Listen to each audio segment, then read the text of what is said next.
semente em seu coração. Que todos os homens acordem, porque a mensagem que a gente vai ver aqui nesse vídeo hoje traz lições fortes para a nossa vida. Quantos homens que estão aqui no nosso canal que vão se identificar com tudo que a gente vai ver essa mulher falar no vídeo que ela fez. Eu mesma já vi isso daí acontecer. E você, né? Se você viu, depois você vai lá e deixa lá nos comentários. Não é nem pensar no porquê que as mulheres fazem esse tipo de coisa, né? Trocam um esposo maravilhoso por um outro que não chega nem aos pés da pessoa que ela trocou. Mas não é nem o porquê que ela faz isso. Ela faz isso, então, que todos os homens estejam atentos e que você não seja o Betinha, o bobinho, o tolinho que vai entrar nessa condição. Olha, já fica aqui nesse vídeo, já curte agora, já se inscreva, já ative o sininho, faça essas ações para que o algoritmo entenda o quanto a nossa mensagem é importante e venha a impulsionar essa mensagem.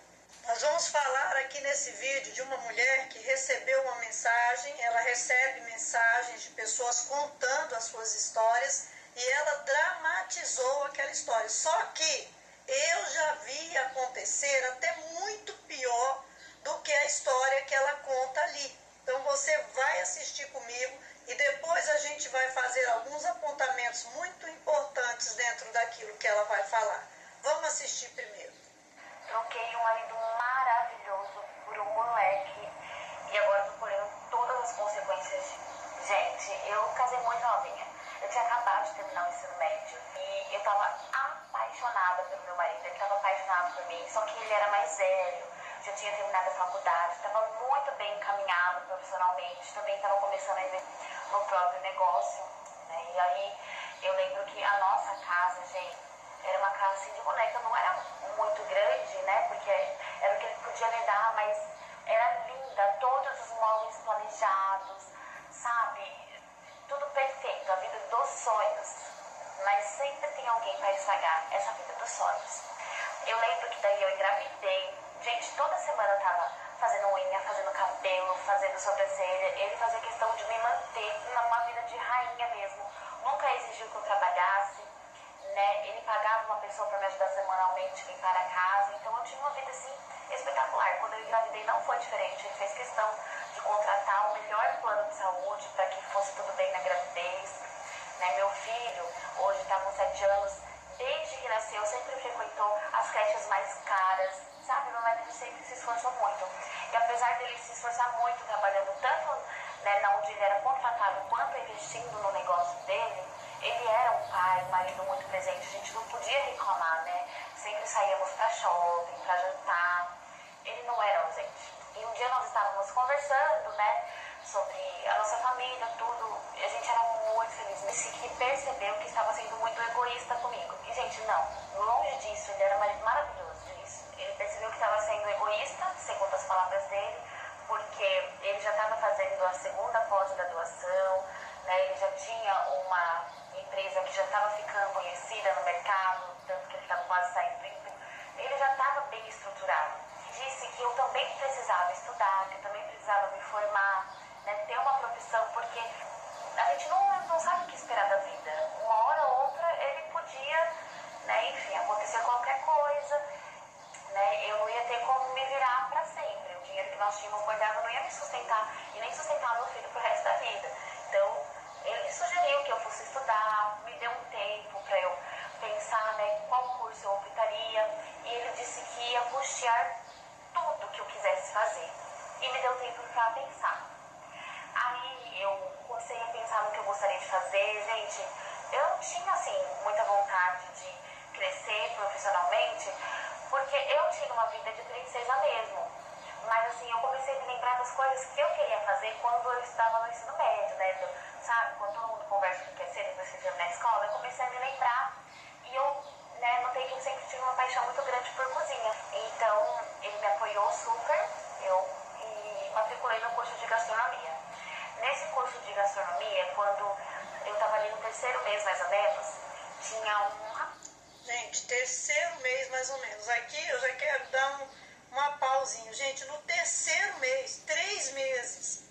Olha a vida que essa mulher tinha, sabe? Não foi no terceiro, lá, né? O terceiro ano, sexto período já de... Não. Foi 3 meses, cara. Praticamente ela tinha botado o pé para fora de casa, para dentro dessa faculdade. Já tinha um filhinho de 7 anos, quer dizer, 7 anos, e a gente não sabe quanto tempo essa pessoa namorou. Aí, em 3 meses, nossa. E que nós começamos a ficar muito juntos, fazendo, né, os trabalhos, as atividades muito juntos. E isso começou a evoluir, a gente começou a conversar, criamos uma amizade de fato. Meu marido nunca teve ciúme, aprovava, né, que eu fizesse amizades mesmo, ele disse que era isso mesmo, que eu tinha que fazer amizades, tudo. Até porque, provavelmente, se ele viu uma pessoa mais nova do que ela, então ele, né, deu essa bobeira. Só que começou a passar um pouco dos limites, né? A gente começou a sair muito pra almoçar juntos. Às vezes, meu marido convidava a gente jantar e eu não tava no jantar porque eu queria sair com esse meu amigo. E a hora que começou a incomodar, o meu marido, ele foi muito cuidadoso em... Era pra eu estudar, mas não era pra eu esquecer que eu tinha uma família, né? Eu precisava mudar as coisas, equilibrar as coisas. Ele não... Então, isso que acontece muitas vezes dentro de casa. O homem é extremamente cuidadoso. Ele fica pisando em ovos, ele trata a mulher como se fosse uma criança mesmo, como se ele tivesse que estar ali instruindo e lidando com uma criança. Como que a gente pode falar aqui? E isso, assim, de uma certa forma, não é errado. O cara não tem de ser o bruto, ignorante, mas também o homem não pode deixar as coisas silenciar e passar dos limites e depois vir com essa passividade, uma certa permissividade ao erro feminino. Quando a gente fala alguma coisa aqui, né, muitos falam, ai, tá passando pano, mas quem mais passa pano pro erro feminino são os próprios homens, o tempo inteiro. Não me proibido de sair, ele só pediu que eu equilibrasse as coisas. E antes eu tivesse dado ouvido a ele, gente, eu comecei a ficar muito com esse meu amigo e eu me vi apaixonada por ele e ele também se dizia apaixonado por mim, até que nós nos beijamos uma vez e depois que eu beijei ele, eu já me senti muito culpada, muito suja, assim, sabe, enfim, tá indo meu marido, mas eu já me via completamente envolvida. Aqui estão 3 motivos. De que ela deu o beijo e ela já sentiu que ela estava traindo o marido.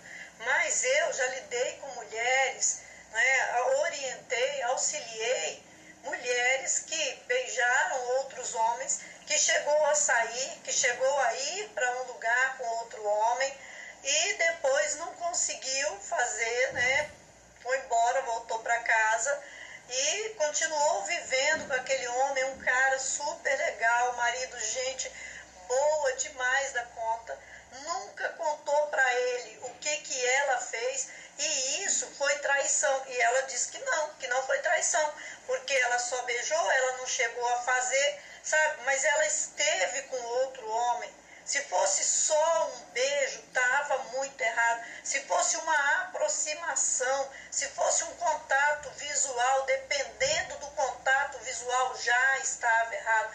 Mulher casada não tem de ter amizade, ou amizadezinhas, né, de internet, ou não tem de ter isso, é mulher casada. Tem de evitar esse tipo de condição para evitar também esse tipo de abismo. Depois desse nosso beijo, passou assim umas 3 semanas e ele começou a me, como eu posso dizer, a encher na minha cabeça de ideias que eu deveria separar do meu esposo, porque aquilo que a gente estava fazendo era errado. Ele era cristão, né? Então ele dizia que Deus não estava se agradando daquilo, tal, e que eu precisava colocar minha vida em ordem, senão nós não íamos poder continuar juntos. Ele, tipo assim, me colocando contra a parede. Gente, eu não entendo, sabe? E aí ele me colocou contra a parede e eu decidi que ia conversar com meu marido pra gente terminar tudo. E eu ia viver um romance de adolescente. A pior besteira que eu fiz. Mas vamos aproveitar o que ela trouxe aqui e pensar umas coisas bem rapidinho. Olha, bem no comecinho do vídeo ela disse assim, sempre tem alguém, não é, para estragar, estava tudo tão maravilhoso. Não, a decisão foi pessoal, a decisão foi dela, não importa a influência X ou Y que ela recebeu, a decisão foi dela. Quantas vezes, em quantos vídeos a gente fala aqui, olha, o feminismo induziu a mulher, aí uma multidão de homens, você está passando pano, dizendo que elas não têm culpa. Não, a gente não está dizendo que não tem culpa. Não importa a influência X ou Y que veio sobre você. Você tem inteligência, a gente já falou isso em vários vídeos. Assistam outros vídeos para vocês verem o que eu falo nos outros vídeos. Então a gente tem inteligência, a gente tem capacidade de raciocínio. Fora isso, nós temos livre-arbítrio, direito de escolha, de dizer sim ou não. O direito de escolha é nosso e nós vamos prestar conta das nossas escolhas. Não é o menino que vai ter de falar por que ela entrou naquela condição. Não, é ela que vai se apresentar diante de Deus e ter de dar conta daquilo que ela fez. A gente olha para o que aquela mulher foi falando ali, e eu tenho certeza que tem muitos homens que vão se identificar aqui no canal, que já passaram exatamente por isso, porque quiseram ser bons. E aí colocaram, né, esse estigma de beta, né, no homem que está sendo bom. Na verdade, aquele homem estava fazendo o certo, ele não estava fazendo o errado. A mulher é que fez o errado. Ele não tem de receber o estigma de beta, de homem bobo, de topeira, de mal. Não, porque ele estava promovendo a condição certa. Não é isso que toda mulher espera de um homem, mas não é exatamente o que elas querem para a vida dela.